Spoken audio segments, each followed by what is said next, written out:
Hey, you. Yeah, you. Are you soon to be on the road or a newly licensed driver?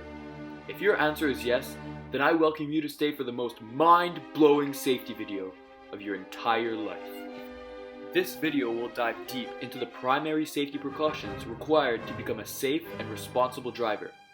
By applying concepts derived from kinematics and dynamics, we can analyze real-life scenarios as well as the necessary safety actions required to become a safe and secure driver.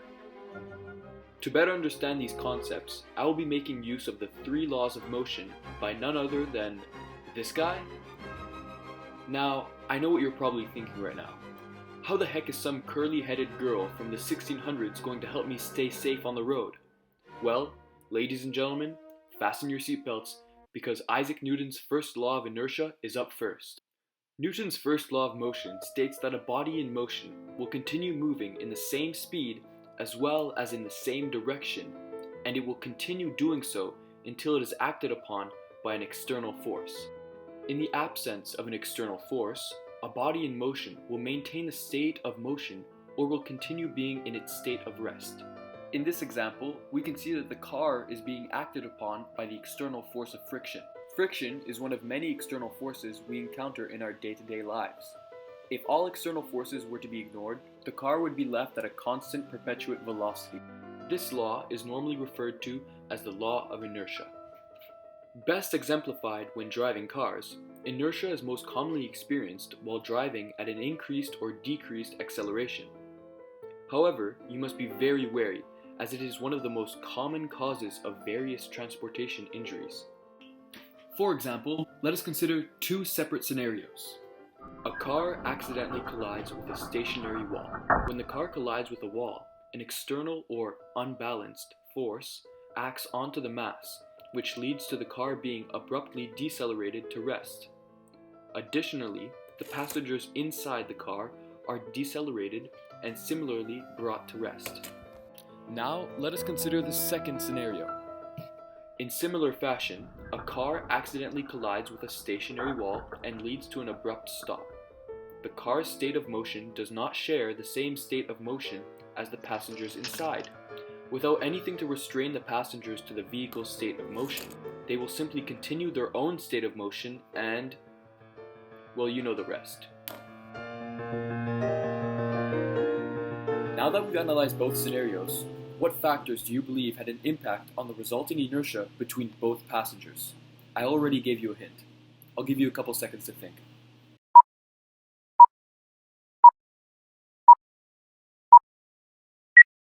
If you said seatbelts, you must be one cool dude. Seatbelts have reduced almost 50% of the average death risk while driving. This is because when a car accelerates, passengers will tend to accelerate with it.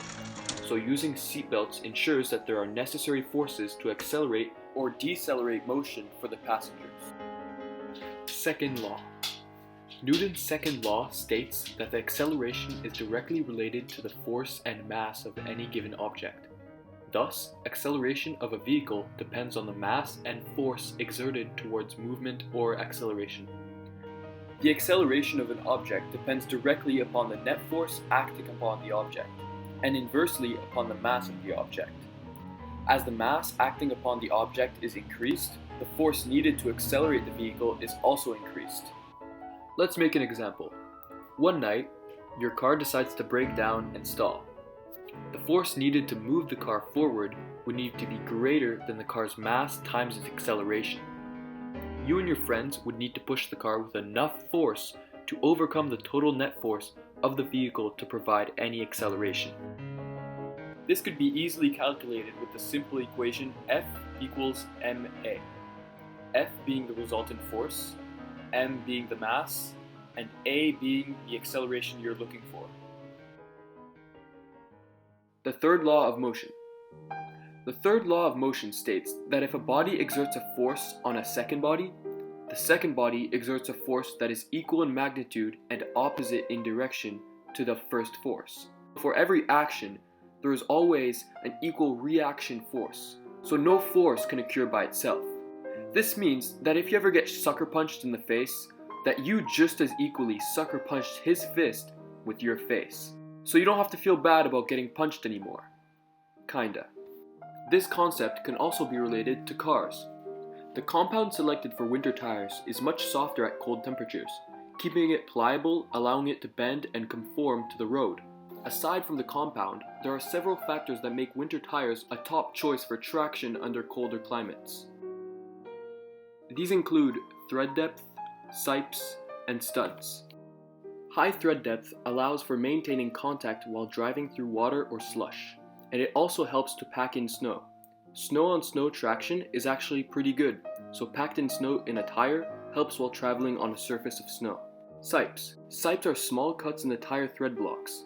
They all act as edges that grip the road, holding the tire in place. Studs. The benefit of studs is fairly obvious. Studs dig into the snow and ice, providing significantly more traction. However, because of recent developments with today's rubber tires, studs have become almost obsolete and even illegal on certain roads. By understanding how forces interact with each other, engineers have designed tires to navigate through winter conditions utilizing the actions and reaction forces produced between ice and rubber tires. To stay safe on the road, I highly recommend driving with proper tires fit to your climate.